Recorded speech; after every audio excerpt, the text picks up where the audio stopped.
Seja bem-vindo a mais um Sociologia em Questão. Hoje nós vamos falar sobre a origem da desigualdade social.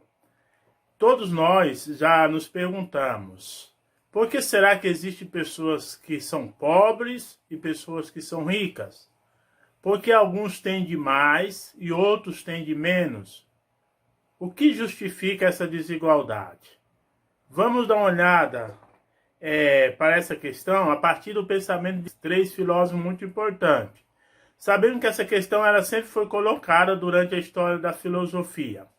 Aristóteles, ele analisa essa questão a partir desse princípio. Ele vai dizer que a desigualdade social, ela é natural. Ela não tem nada a ver com a vontade divina, com a vontade de Deus. Ele vai dizer que a própria natureza nos faz com diferentes categorias.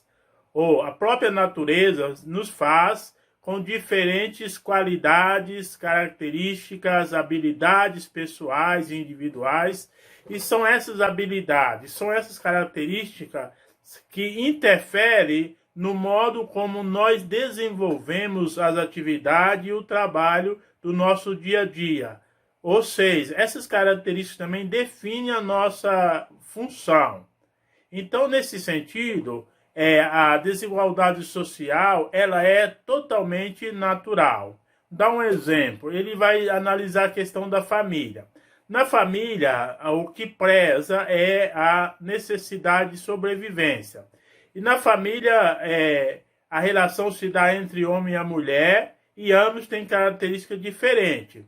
A mulher, por ser mulher, tem algumas funções que é próprio do ser feminino, já que a mulher é mais frágil, mais dócil, delicada, uma sensibilidade apurada, logo ela é dedicada ao serviço do lar, ao cuidado da família, ela é destinada aos trabalhos de casa.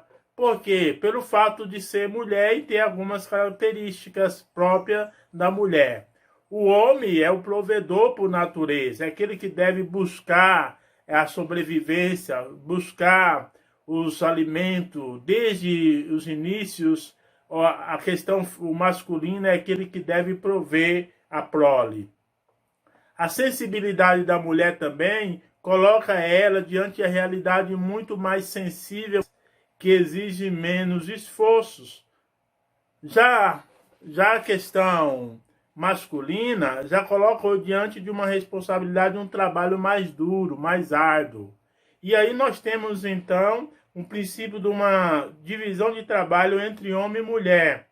Mas, ampliando essa reflexão, vamos ver a questão também dos escravos. Na Grécia Antiga, escravos eram aquelas pessoas que foram prisioneiros de guerras ou que contraíram uma dívida e não puderam pagar.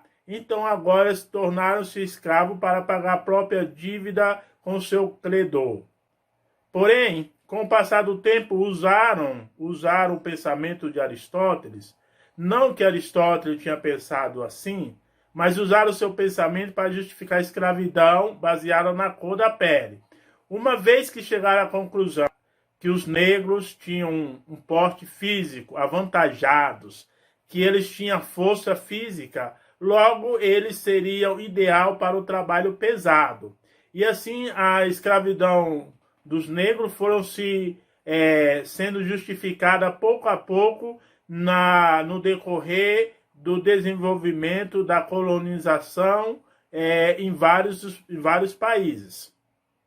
O que é importante a gente deixar claro é que, para Aristóteles, são essas características naturais que vai justificar a desigualdade social.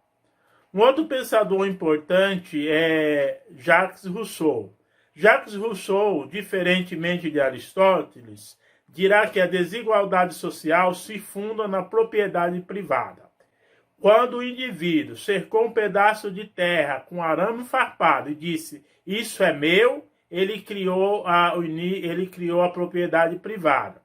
Logo, quando eu crio a propriedade privada, eu tomo posse e eu estou dizendo que os demais, quando precisar desse bem, precisa vir até mim. E eu tenho o poder de controle. Ou seja, eu me aproprio de alguma coisa ou de um bem que era de todos, que faziam parte do bem comum, e agora digo que isso é meu. Eu consigo a aceitação dos mais simples e eu passo agora a exercer um poder sobre eles. Por isso que essa noção de propriedade privada, que vai sustentar também o início do capitalismo, será para Jacques Rousseau o início a justificativa da desigualdade social. Pode ser vista como aqueles que têm e aqueles que não têm. Nessa linha de pensamento, aprofundando um pouco mais, Karl Marx vai dizer que a desigualdade social provém da divisão de classes. Ou seja, a divisão de classes ela pode ser caracterizada por aqueles que têm os bens de produção, no caso a burguesia, e aqueles que só têm mesmo a força de trabalho a ser vendida. Essa desigualdade social vai ser acirrada com o salário, ou seja, quando aparece o salário, você recebe uma quantia que não corresponde àquilo que você trabalhou durante o dia. O lucro vai para aquele que tem os bens de produção na mão e você vai aumentando essa disparidade entre aqueles que têm e aqueles que não têm. Aí você pode, a partir de então, dividir a sociedade em ricos e pobres.